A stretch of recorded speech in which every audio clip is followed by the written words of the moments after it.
soy. El inclemente clima de ciudad capitalina, miles de vidas jodidas, ruinas de sueños en filas. Esclavos de lo que aspiran, trabajan bajo doctrina por un sueldo que se ve en teléfonos y no en comida. Barrios que gente aglutinan, balas que viajan perdidas, mierda, orina, indigentes y droga en todas las esquinas. Autómatas de un 15 y último forman fila que aglutinan vagones de metro traficando ira.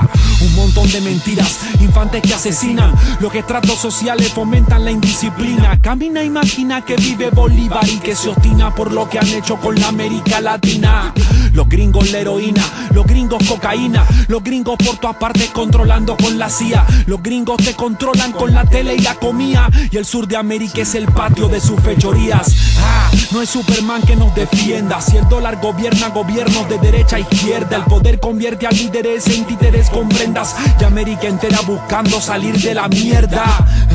Retroceso más retroceso. Si las leyes no se cumplen, ¿pa' qué coño es un congreso? Los diputados legislando no admiten tropiezo. Y lo peor del caso es que esos tipos le pagan por eso. Perdóname si estoy libre, discúlpame si estoy preso. Y mientras que yo canto a algún hermano le vuelan los sesos. Como no soy perro para callarme si me tiran hueso, ni un mono que baila por plata nadie va a comprar mi peso. En cada letra sobre el papel yo escupo lo que me salga del corazón. Si estamos jodidos debe ser por alguna razón. Son unas ratas los que escondieron la solución. En cada letra sobre el papel yo escupo lo que me salga del corazón. La ley dice por lo menos que hay libertad de expresión y los músicos no dicen nada en la televisión. Soy una ráfaga de fuerza letal como un rayo, más allá del hombre, de su tiempo y de todos sus fallos, del engaño del artista y de su zona de confort. Puedes guardarte los halagos, clavos, rimas en mi honor. Redactor en su esplendor, el cantautor castigador. Me limpio el culo con la fama, yo no tengo contendor.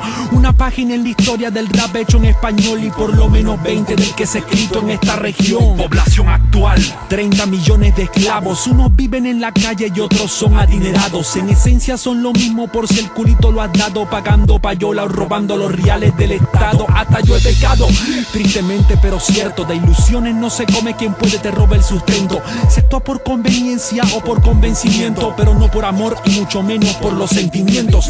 Se actúa por un discurso o por ganar un concurso, no importando el abuso, todo se ve tan confuso. Los libres, los reclusos, los nuestros, los intrusos. Los fondos de cultura, ¿dónde están y quién los puso? Una pregunta muy seria para tanto circo. Los barrios seguirán creciendo, los ricos más ricos. Las figuras de televisión seguirán pegando brincos bajo la orden directa de un jefe que nunca hemos visto. Por la cruz de Cristo, por el retrato del Che, por los lentes de John Lennon, todo se ha vuelto un cliché. Seguro después de muerto en algo así me volveré, pero si tocan mi legado curo me levantaré. En cada letra sobre el papel yo escupo lo que me salga del corazón. Si estamos jodidos debe ser por alguna razón. Son unas ratas los que escondieron la solución. En cada letra sobre el papel yo escupo lo que me salga del corazón. La ley dice por lo menos que hay libertad de expresión y los músicos no dicen nada en la televisión. Miles de vidas jodidas, droga en todas las esquinas, ruinas de sueños en filas, traficando ira. Cada letra. Sí. Miles de vidas jodidas en todas las esquinas, miles de vidas jodidas. Yo sobre el papel. Yo